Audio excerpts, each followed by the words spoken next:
Thanks, Chris. Well, here in Washington, now that Congress has finished its budget deal to keep the government running for the next 2 years, the president is submitting his own budget today. It includes funding for his border wall and a program to repair America's roads and bridges. At the same time, the Senate is taking up the difficult issue of immigration. Amber Strong brings us that story. With a budget deal under wraps, it's on to the next one for Congress and President Trump. On the list, immigration.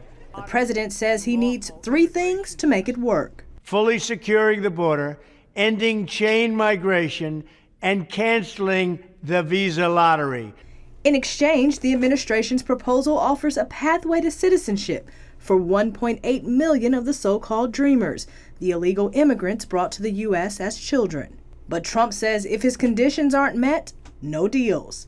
Meanwhile, Senate Majority Leader Mitch McConnell is keeping his end of the bargain. I want to thank the Democratic leader. And in a rare move, will begin an open-ended debate over immigration today. I do think that we can get something done this week. Senator Jeff Flake is one of a handful of lawmakers working on an immigration proposal.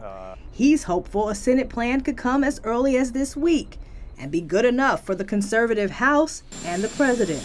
By definition, if we can get something with support of 65 to 70 senators or maybe more, it's going to be a good, broad bill. On the other side of Washington, the president will unveil his plan to tackle infrastructure. As we rebuild our industries, it is also time to rebuild our crumbling infrastructure.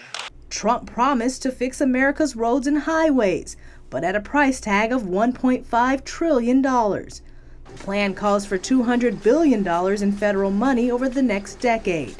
According to an administration official, that funding will come from cuts to other programs. That leaves more than $1 trillion for the states and private sectors to cover on their own. And that is a major sticking point for Democrats who want to see more from the federal government. Meanwhile, the president is meeting with state and local officials today at the White House, hoping to gain support for his new plan. Amber Strong, CBN News, Washington.